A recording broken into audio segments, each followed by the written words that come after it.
Hello. Yung story po nito is si Allison, which is ang role niya dito si Jeneline.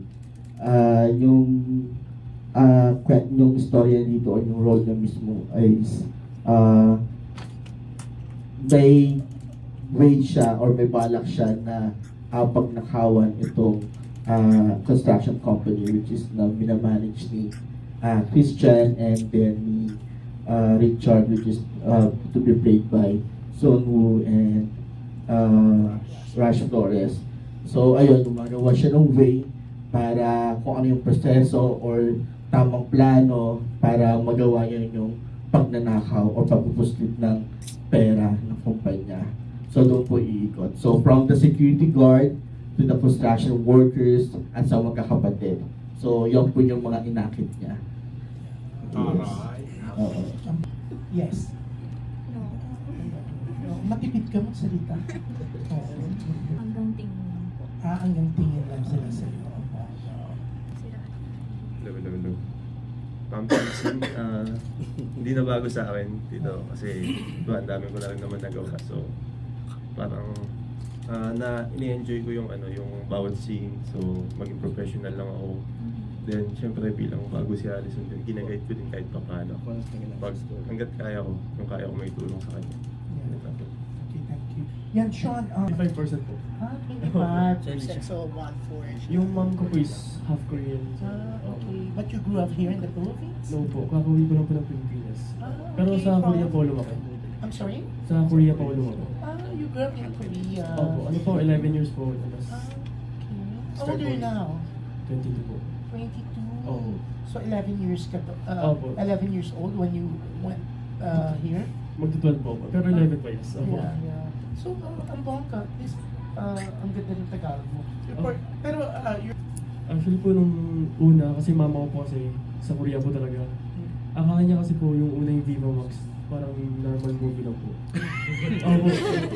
Pero nung napanood niya po yung unang movie po na trailer, sabi niya 50-50 po siya nung una pero pinanood niya po ng full.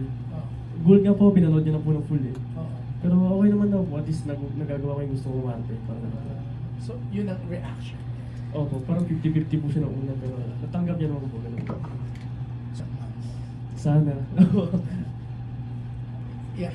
Kung titignan ka, parang yung mga, yung itsura mo, parang kanyang mga young actresses, yung mga, di ba, mga pang-rom-com, di ba? Hindi naman sa mas okay yung ganito, yung pa sexy.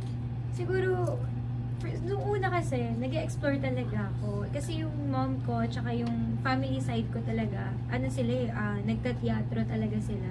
So parang yung pag-acting, nasa amin talaga siya. Tapos, nung bata ako, nagtateatro din ako, nag-workshop, ganyan.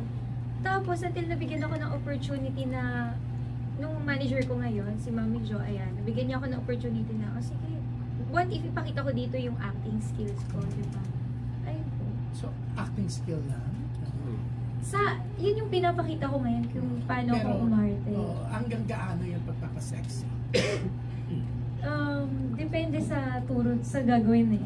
Depende like sa... this one? Ito, may something kang mga pinakita? siguro, ano ba yun? Medyo, rin eh, intense din yung namin eh. Kakaiba yung mga position namin na ginawa ni Rush eh. Position? Ano ba yung mga position? Wala, naman, very wholesome ako. I don't know anything about Wala naman po. Dahil inalagaan naman po kami. And Ana? For me naman, sa eksena, parang hindi naman ako ganun masyadong nahirapan nun. Kasi since guide nga ni Direk, tsaka ng mga prod, actually, ang chill nga eh, ng namin, shooting. Chill po talaga yung nilagaan po kami ng maayos. Tsaka lalo na pa yung mga construction na kasama po namin doon. Mga legit. Totoong construction. Hindi ko po sure pero magaling naman po sila. Tapos nakakausap po namin mga ayos kanina. Comfortable po kami doon. Kasi before, construction ako bago ako maging artist eh. So hindi na siya bago din sa akin yung construction side. So hindi ko naman kailangan din mag-adjust. So, bago lang sa akin, yung nasa construction ako, maarte ako. Hindi katulad dati, nasa construction ako, nagpapala ako, nagtatrabaho ako. Construction worker. Yeah, before. Okay. Yes po. So, medyo relate ka kahit papaano. Yes. in a way. Opo. Yeah. No with tongue. No tongue. Yes Okay. po. No. Then, No touch siya. Yes po. No touch po sa boobs. Yun lang. Okay. Okay. Si Aaron. Ako kasi, ano yun, ewan ko, may limitasyon ba? Wala Siguro, ba? hindi meron po. Siguro yung leaking sa nipple. Oh, okay. Tsaka tongue. Pero may isa akong movie na ginawa, talaga, para sa ikagaganda ng movie. Okay. So, Kapag gano'n naman kasi, sobrang komportable naman ako. Tsaka sa director din, sa prod, ayun na. baga for art's sake. Okay. Sa pagiging stage actor. Nag-start po ako kasi nasa pageantry ako. Then, sumali ako sa Showtime, yung Sexy Babe. Until nakilala ko ng manager ko, tapos dinala niya ako dito. Ayun po. Pero wala pang ginawang mainstream. Wala. Sa- Ay, hindi. Nag-extra ako before sa Star Magic. Or, parang nag-extra po ako dun. Hindi ko alam kung ABS. Star Magic. ABS, yan. Series. Series. Single or double? Ano ba yun? Single po ako. Single. Okay. Si Alison. As an actress. Pinakilala lang po ako ng classmate ko. Okay. Paano yun? Classmate ko po ng grade 9. Kasi, di ba artist na po siya? Sino yun? Sino yun? Si Dre Guevara po. Okay. Kikilalanin pa lang namin yun. Tapos, yun na. Pinakilala po ako sa manager, Ma'am Jojo. Okay. Yun na po nag-start. First movie ko po, Virgin Forest. Yung kay Angelica po. Diwata lang po ako doon. No hubad. I mean, pa-cute lang po. Pa-sexy-sexy. Pa-sexy lang. Yes po. Okay. Anong naramdaman mo nung unang gumawa ng love scene? Love scene Oh, sa, yan, eh. Oh. ano na po, sa Scorpio Nights Stream na po. Okay. Yes po. Anong naramdaman mo yung first time? Na-feel lang po. Like, naninibago kasi marami pong with camera na, tapos, Kasi parang napaka-demure. Napaka-in-in. Pero dun sa movie at dun sa trailer, hayop sila. Okay. So, pero Well, ngayon, po. your sanay na. Ito matinat eh, no? From Stars Photo, we have Alan Sancon. Hi, good afternoon everyone. Wala. Hello. Yan. Tanong ko lang kasi parang nasabi ni Rash saka ni Ara yung pinagmula nila before. Pero kayo yung si Sean Woo saka si Allison, parang we're not aware kung what do you do before kayo pumasok sa Viva Max. Yeah. Si Sean Woo. Sa akin po, bata pa lang po lumipat po sa Korea. Tapos doon po nag-aral, nag-student athlete po ako. Tapos, mag-student, nag-varsity po ako sa Korea. Anong basketball? Basketball po, opo. Tapos, ayun, may kwento po kami ako. Tapos may nagka-problema po namin sa family ko, parang nagano po kami. Tumigil po ako sa pag-aaral, tapos, ayun po, nagtrabaho na lang po ako noon. Kahit anong trabaho po sa Korea, pinapasukan ko na po. Gaya na. Yung construction din po, mga factory, ganun po, mga restaurant, lahat po pinasok po. Hanggang sa may nakilala po sa akin sa Korea na mag-artist na po. May nagawa na rin po Netflix na mga Netflix, mga nag-reality show din po sa Korea. Tapos this year po kasi parang na-stress po sa Korea last year. Tapos this year, sabi ko, 1 year ko po itatry dito sa Pilipinas na mag-artista kung sakaling may mangyari. Same lang din po kay Ara na nung February po, nag-showtime din po ako nun. After po ng showtime, dun po, nakilala ko po si Tito So, Dodo. anong showtime Sa Especially For You po. Okay.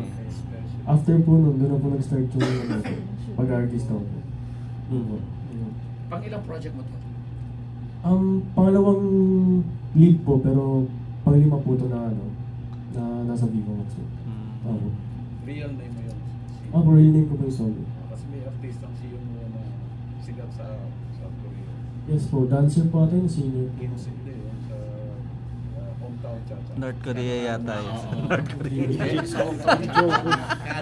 Still joking yun. Hello. Hindi ko sure pero Bida sa hometown cha-cha. Yes. Kim Siyo. ibang spelling po ata yung Lunog.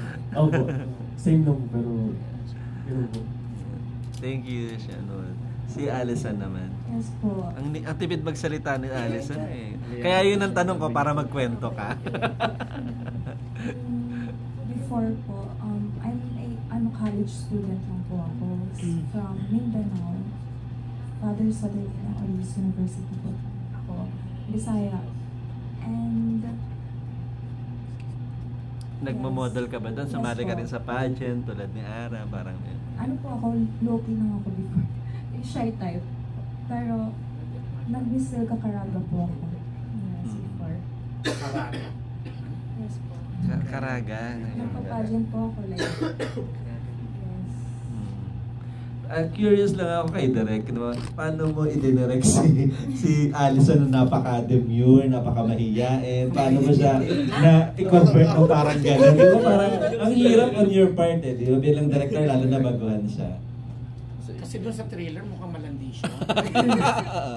Ayun, nagkaroon kami ng workshop. So sabi ko naman sa mga past con po natin. Hello.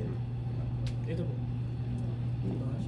Sa mga press con, sa mga past project ko na talagang ina-under ko talaga sila sa session ng kung paano talagang busisin yung mga character nila. So ayun, binibigyan ko sila ng time for that.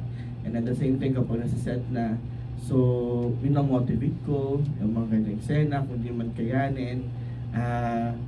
Ayun, pinapaalala ko lang na bakit ka nasa posisyon na to, etc. Ayun. So, naging ano naman, kahit mahiyain naman po si Allison, na ano naman niya, nagawa naman yung part niya as a journalist sa Pukpuk. And then, I'm very proud kasi, kung makita yung pinaghirapan niya talagang, ito na yung bunga niya. Kaya, ayun, sobrang proud rin ako. Worth it naman, Direk, no? Kitang-kita yung pagkakaiba ni Allison in press con. Mayayain po, parang ako lang din.